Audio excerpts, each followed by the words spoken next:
ಕಕ್ಕೇರಿಯ ಸೌರಾಷ್ಟ್ರಾಧಿಪತಿ ಸೋಮನಾಥ ದೇವರ ರಥೋತ್ಸವ.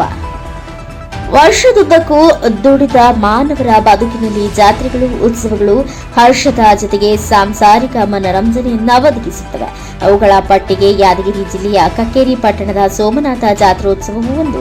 ಜನವರಿ 14ರಿಂದ 23ರವರೆಗೆ 10 ದಿನಗಳ ಕಾಲ ಪೂಜಾ ಪದ್ಧತಿಗಳು ಜರುಗುತ್ತವೆ.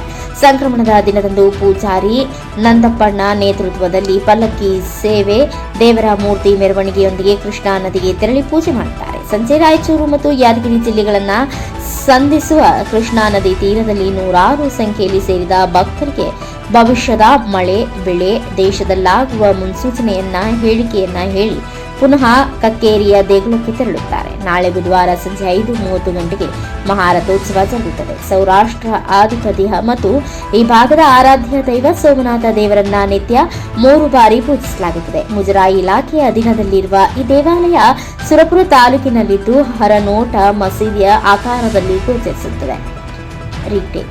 ಹೊರನೋಟ ಮಸೀದಿಯ ಆಕಾರದಲ್ಲಿ ಗೋಚರಿಸುತ್ತದೆ. ಇಲ್ಲಿ ಹೈದರಾಬಾದ್ ನಿಜಾಮನ ಆಳ್ವಿಕೆಯಲ್ಲಿದ್ದಾಗ ಅವರ ಪ್ರಭಾವದಿಂದಾಗಿ ಈ ಮಾದರಿಯ ಕಟ್ಟಡವಾಗಿರಬಹುದು ಎಂದು ಹೇಳಲಾಗುತ್ತದೆ. ಕ್ರಿಸ್ತಶಕ 1636-66ರ ಅವಧಿಯಲ್ಲಿ ರಾಜ ಚಿನ್ನ ಹನುಮಪ್ಪ ನಾಯಕರ ಕಾಲಘಟ್ಟದಲ್ಲಿ ಈ ಸೋಮನಾಥ ದೇಗುಲ ಕಟ್ಟಿಸಲಾಗಿದೆ ಎಂದು ಐತಿಹಾಸಿಕ ಕುರುಹುಗಳಿವೆ.